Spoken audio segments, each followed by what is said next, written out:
अंत से ही आरंभ होता है। यह वृत्तांत उस समय का है जब समस्त ब्रह्मांड शून्यत्व में विलीन था। केवल ओम की दिव्य धुन गूंज रही थी।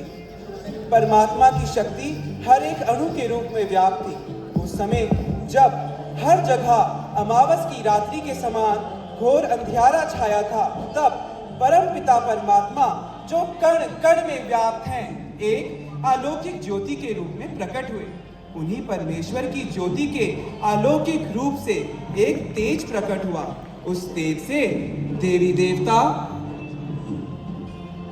असुर, दानव, अप्सराएं, गंधर्व, ऋषि मुनि तथा संपूर्ण सौरमंडल का भी निर्माण हुआ तथा पूरी सृष्टि निर्मित हुई।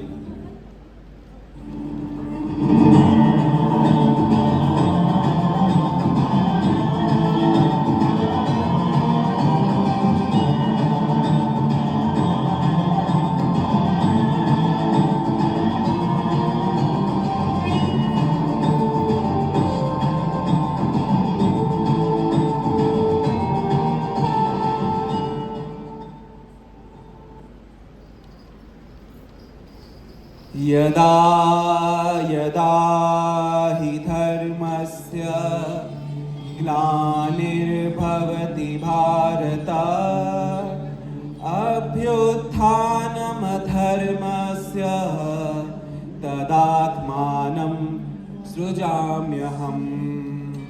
बहुत समय व्यतीत हो गया। देवता और असुर आपस में स्वर्ग की सत्ता के लिए युद्ध करने लगे, परंतु श्री भगवान के वचनानुसार जब जब धर्म पर संकट आया, तब तब प्रभु ने पुनः धर्म की स्थापना हेतु एक नवीन लीला की रचना की। महर्षि दुर्वासा देवराज इंद्र के पास आशीर्वाद स्वरूप भगवान विष्णु की कंठमाला ला रहे थे।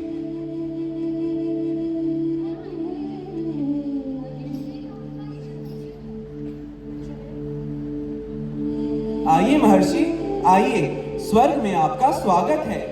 देवराज इंद्र, मैं ऋषि दुर्वासा आपके लिए आशीर्वाद स्वरूप यह भगवान जनार्दन की कंठमाला लाया हूँ, जिसके पुष्प कभी नहीं कुमलते।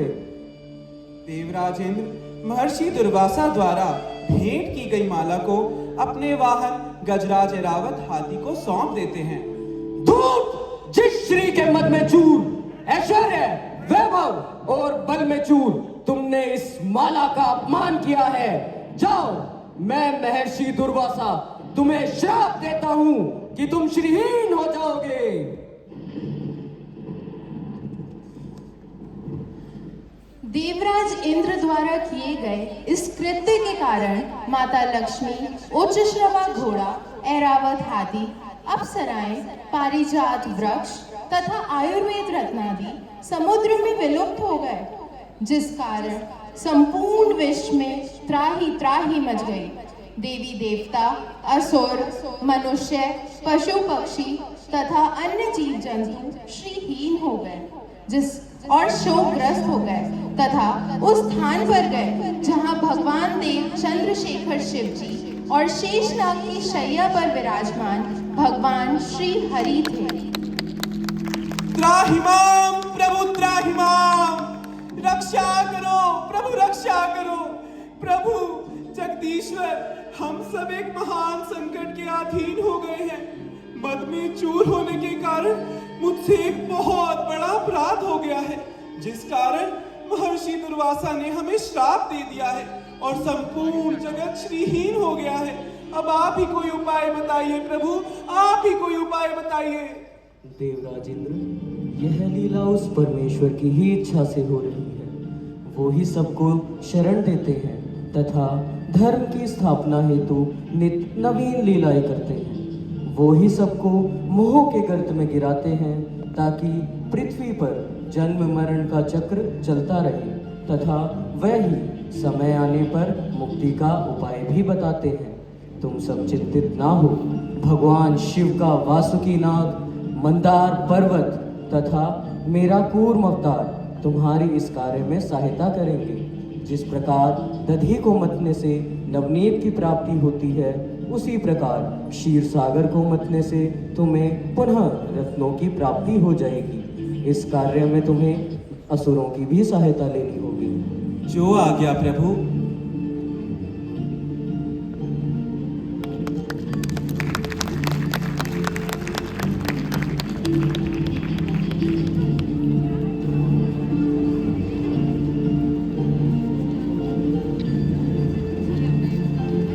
सही हो रही है नहीं सही होगी तो और कम कर रहा है।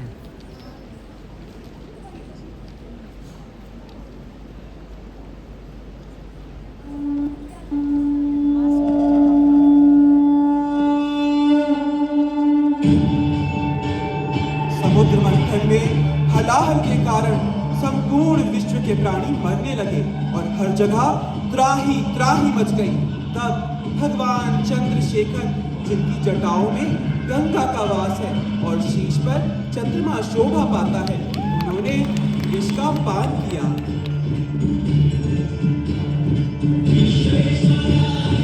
और सभी जीवों को संकट मुक्त किया और भगवान नीलकंठ कहलाए।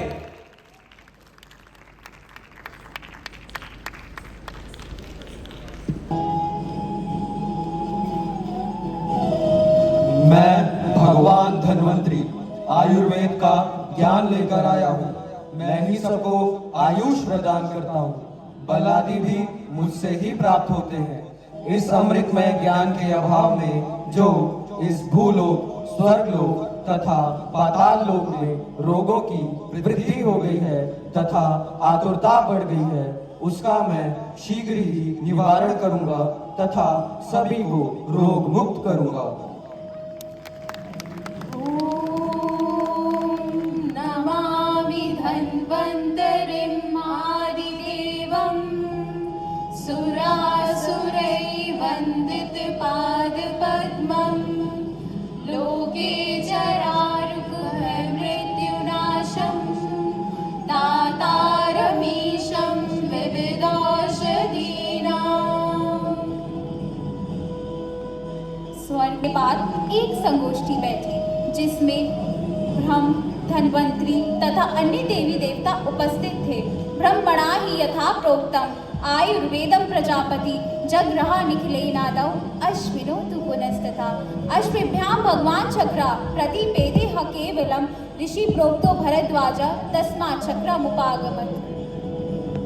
किंतु काल चक्र ने खेल रचाया, जिसकी ना जानी किसी ने माया। त्राही त्राही करे सुर नर मुनिजन, दुखी हुए सब देवी देवगण। माँ, माँ, माँ मुझे क्या हो रहा है माँ? इस व्याधि के कारण मेरे शरीर में ताप, चेचक और अन्य रोग उत्पन्न हो रहे हैं। रक्षा करो माँ, मेरी रक्षा करो। मेरी पुत्री को क्या हो रहा है? ये क्या हो रहा है? उठो पुत्री, उठो। मेरी पुत्री की मृत्यु हो गई। ये क्या हो गया भगवान? ये क्या हो गया?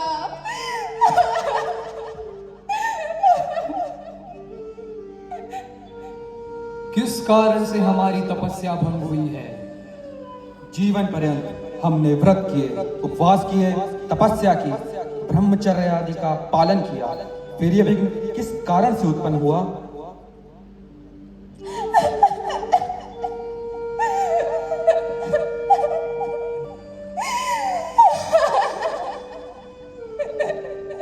दया करो महाराज, दया करो। हम पापी पामर जीवों पर दया करो, जिसका करुण पुकार के कारण आपकी तपस्या में विघ्न बाधाएं उत्पन्न हुई हैं। यह उन सैकड़ों दयनीय जीवों की है जो रोग व्याधि आदि से पीड़ित है और काल के गर्त में प्रवेश कर रहे हैं। रक्षा करो महाराज, हमारी रक्षा करो। उन जीवों की करुण पुकार को सुनकर और व्याधि जनित पीड़ा और रोगों की शांति करने हेतु वे पुण्यवान ऋषिगण हिमालय पर्वत की एक सुंदर तलहटी में एकत्रित हुए। भारत देश के भिन्न भिन्न प्रांतों से महान ऋषि मुनि जैसे भरद्वाज, मार्कंडेय, वशिष्ठ, कश्यप, अंगिरा आदि ऋषि उपस्थित थे।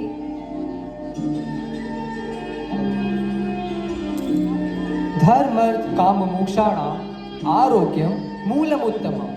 आरोग्य धर्म, अर्थ, काम और मोक्ष का मूल है, परंतु मानव जगत में उत्पन्न हुआ यह रोग इन 4 पुरुषार्थों को नष्ट कर रहा है। हमें इस रोग के नाश के लिए कोई उपाय अवश्य ही ढूंढना पड़ेगा। हमें मानव जगत पर उत्पन्न हुए इस विघ्न को शीघ्र शांत करने का उपाय ढूंढना चाहिए।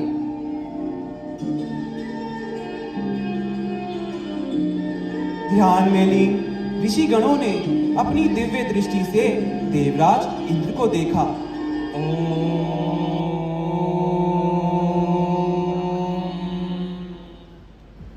और यह विचार किया कि अब वो ही हमारी रक्षा करेंगे। इस सभा में कौन तपोबल से श्रेष्ठ है?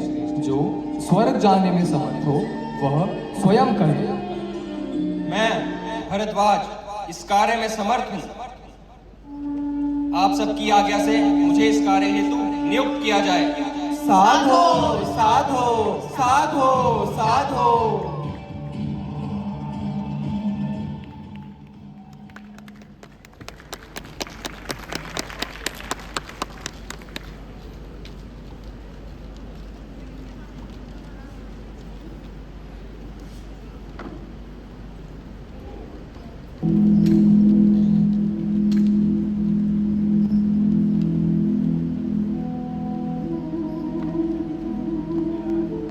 महाराज की जय हो, महाराज की जय हो।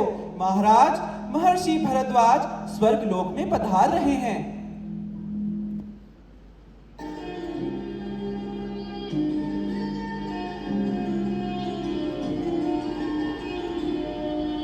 देवराज इंद्र की जय हो, बलहंतार की जय हो। आइए महर्षि, आइए, स्वर्ग में आपका स्वागत है। आपका यहाँ कैसे आना हुआ? देवराज, पृथ्वी लोक पर त्राही त्राही मची हुई है।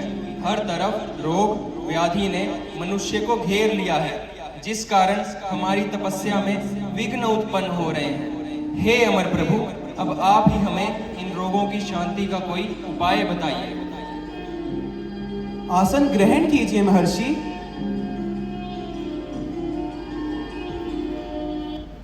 हे भरद्वाज, अब मैं आपको उस गूढ़ रहस्य को बताने जा रहा हूं जो मुझे गुरु शिष्य परंपरा द्वारा प्राप्त हुआ है। आदिकाल में इस ज्ञान को ब्रह्मा जी ने प्रजापति दक्ष को दिया। प्रजापति दक्ष ने अश्विन कुमारों को और अश्विन कुमारों ने मुझे सौंप दिया। ध्यानपूर्वक सुनो, मैं संक्षेप में उसका वर्णन करता हूँ। हेतु लिंग औषध ज्ञानम स्वस्थातुरपरायणम त्रिसूत्रम शाश्वतम पुण्यम बुबदेयः पितामह। स्वस्थ और आतुर पुरुषों के लिए सर्वोत्तम मार्ग बताने वाले हेतु लिंग और औषध ज्ञान जो शाश्वत पुण्य को देने वाला है, जिस आयुर्वेद को ब्रह्मा जी ने स्वयं जाना, वही त्रिसूत्र आयुर्वेद है। आयुर्वेद का न आदि है न अंत। आयुर्वेद के उस ज्ञान को भरद्वाज जी ने ठीक प्रकार से ऋषियों को सुना दिया। उसी ज्ञान को भरद्वाज ने अपने परम शिष्य पुनर्वसु आत्रेय को सौंप दिया और आत्रेय ने अग्निवेश आदि 6 शिष्यों को सौंप दिया। बाद में महान विद्वान चरक एवं सुश्रुत हुए, जिन्होंने आयुर्वेद को सूत्र रूपों में बांधा और विश्व को आयुर्वेद का अमृतमयी अमर उपहार दिया। इस आयुर्वेद का अनुसरण करने से लोगों की आदि व्याधि और रोग सही होने लगे और एक बार पुनः प्रकृति में उमंग की छटा छा गई।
ब्रिटिश शासन के आगमन के साथ आयुर्वेदिक चिकित्सा पद्धति को भुला दिया गया और पश्चिमी चिकित्सा पद्धति को बढ़ावा मिला।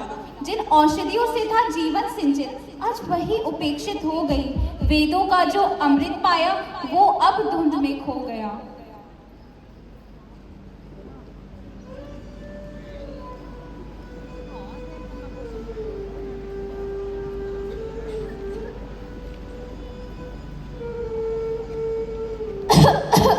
अरे देखो इसे क्या हो रहा है, जल्दी वैद्य के पास लेकर जाओ। अरे आजकल वैद्य के पास कौन जाता है, जल्दी अंग्रेजी डॉक्टर के पास लेके जाओ। हे ईश्वर, यह क्या हो रहा है? आपके द्वारा निर्मित ज्ञान का मैं उपयोग नहीं कर पा रहा हूँ। जब हर जगह एलोपैथी अपना साया बिखेर रहा था, तब उस अंधेरे में महर्षि पतंजलि और भगवान धन्वंतरी के साक्षात विग्रह के रूप में परम श्रद्धेय योग ऋषि श्री स्वामी जी महाराज और आयुर्वेद शिरोमणि आचार्य श्री जी का अवतरण हुआ, जिन्होंने भारतीय संस्कृति, योग, आयुर्वेद को वैश्विक मंच पर लाने में महत्वपूर्ण योगदान दिया। उनके प्रयासों से न केवल भारत में बल्कि पूरे विश्व में स्वास्थ्य और कल्याण के प्रति एक नई जागरूकता उत्पन्न हुई।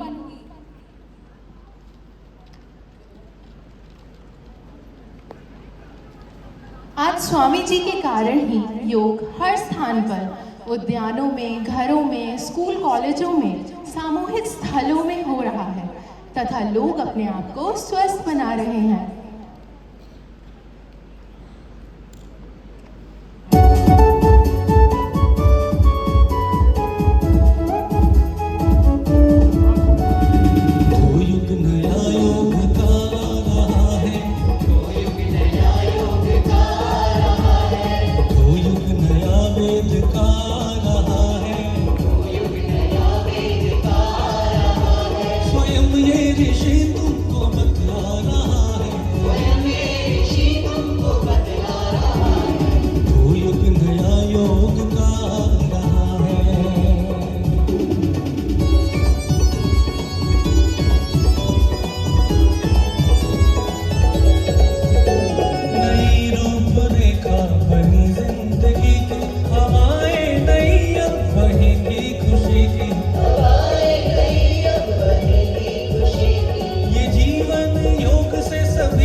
वहीं दूसरी ओर आयुर्वेद शिरोमणि आचार्य श्री जी ने नई नई औषधियों पर अनुसंधान किया एवं आयुर्वेद के अमृत तुल्य ज्ञान का उपयोग कर रोगियों को रोग मुक्त कर दिया।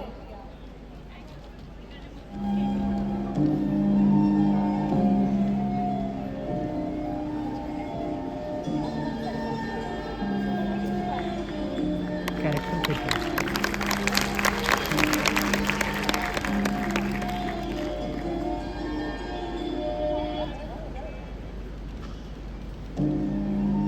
अरे बहन, क्या हुआ? अरे क्या ही बताओ, बहुत परेशान हूँ। मुझे 3 साल से डायबिटीज है, दवाई लेकर आ रही हूँ। 3 साल से अंग्रेजी दवा खा रही हूँ पर कुछ खास असर नहीं हुआ। अरे तुम पतंजलि में आचार्य श्री जी को दिखाओ, वो तुम्हें उचित औषधि देकर ठीक कर देंगे।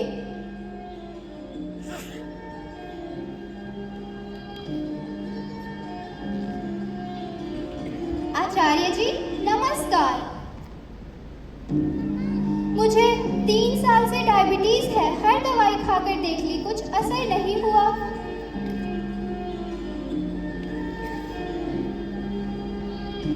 योगासन और प्राणायाम को नियमित रूप से करिए।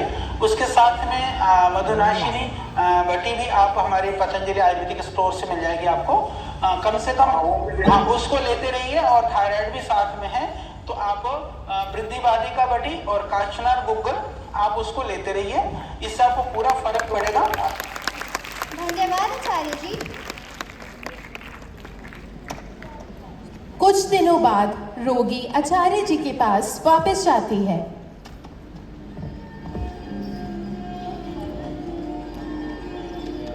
आचार्य जी आपका बहुत बहुत आभार, आपने मुझे ठीक कर दिया।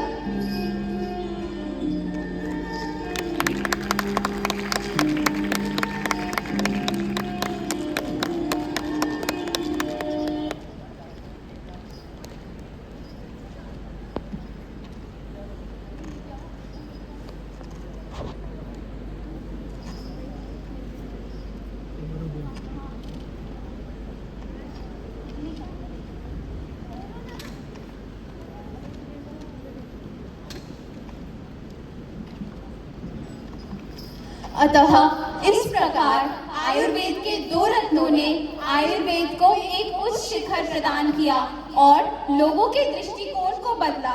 आयुर्वेद के अत्यधिक प्रचार से एवं अपने अखंड प्रचार से आयुर्वेद को हर घर में चिकित्सा पद्धति बनाया। स्वास्थ्य का अमृत फिर से बिखराया। पतंजलि ने हर दिल में इसे बसाया। आचार्य जी की तपस्या रंग लाई, हर रोग से अब मुक्ति पाई।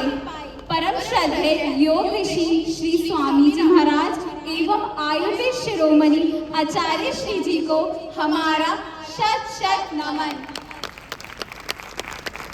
ये दुनिया सारी होगी योग से